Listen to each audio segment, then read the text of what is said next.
আসসালামু আলাইকুম রহমতুল্লাহ।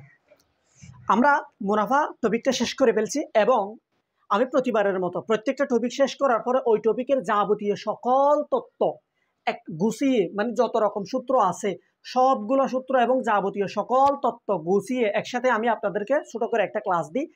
বরাবরের মতো আমি আজকে ওই মুনাফার টপিকটা শেষ করার পরে আমি মুনাফার সব সূত্র গুছিয়ে একটাতে এখানে আপনাদেরকে দিচ্ছি।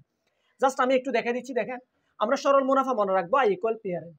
সরল যদি মুনাফা আসল দেওয়া থাকে, সরলের ক্ষেত্রে মুনাফা আসল দেওয়া থাকলে মুনাফা আসলকে এ দ্বারা প্রকাশ করা হয় পি প্লাস আই। মুনাফা আসল হবে পি প্লাস আই।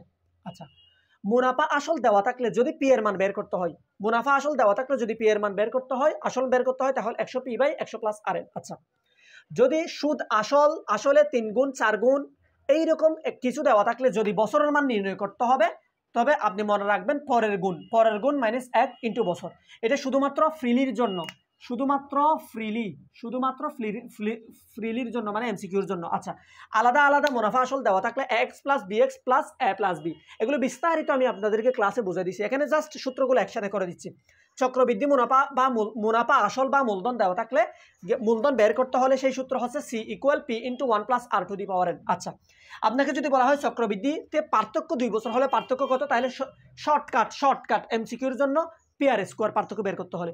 যদি বলা হয় চক্রবৃদ্ধিতে পার্থক্য 3 বছর হলে পার্থক্য কত, তাহলে শর্টকাট এমসিকিউর জন্য P R square into R plus 3। আচ্ছা, এখানে আরেকটা জিনিস মাথায় রাখবেন, আমরা I equal P R N বা এখানে যে এনটা ব্যবহার করি সেই এনটা আমাদেরকে অনেকে বছরে পড়ায়। আপনাদেরকে ক্লাস 7, ক্লাস 6, ক্লাস 8 আপনারা সবসময় বছরে শিখে আসছেন, কারণ আপনাদেরকে যারা পড়ায় তারা জানি না তারা কি পড়ায় বা কি আমি জানি না তারা কি পড়ায়। তবে মাথায় রাখবেন, এন মানে কখনোই বছর না, এন মানে কোনোদিনই বছর না। এই জন্য আমি বলছি কি, এন মানে বছর নয়, এন মানে বছর নয়, এন মানে হচ্ছে টার্ম। এন মানে কি, টার্ম। যদি ষান্মাসিক সিস্টেমে বলে তখন 6 মাসে একটি টার্ম, 3 মাসে বললে 3 মাসে একটি টার্ম, এবং 2 মাসে বললে 2 মাসে একটি টার্ম। অর্থাৎ এন মানে বছর নয়, প্রতি টার্ম। যদি আপনার মুনাফার হারটা হিসাব করতে হয়, যদি কত টার্নে মুনাফার হার দেওয়া হয়, সেটা হচ্ছে প্রতি টার্ম, সেটা বছরে নয়। তো এটার মধ্য দিয়ে আমাদের মুনাফার ক্লাস শেষ হয়ে গেছে। তো এরপরে সংখ্যা ক্লাসের জন্য অপেক্ষায় থাকবেন।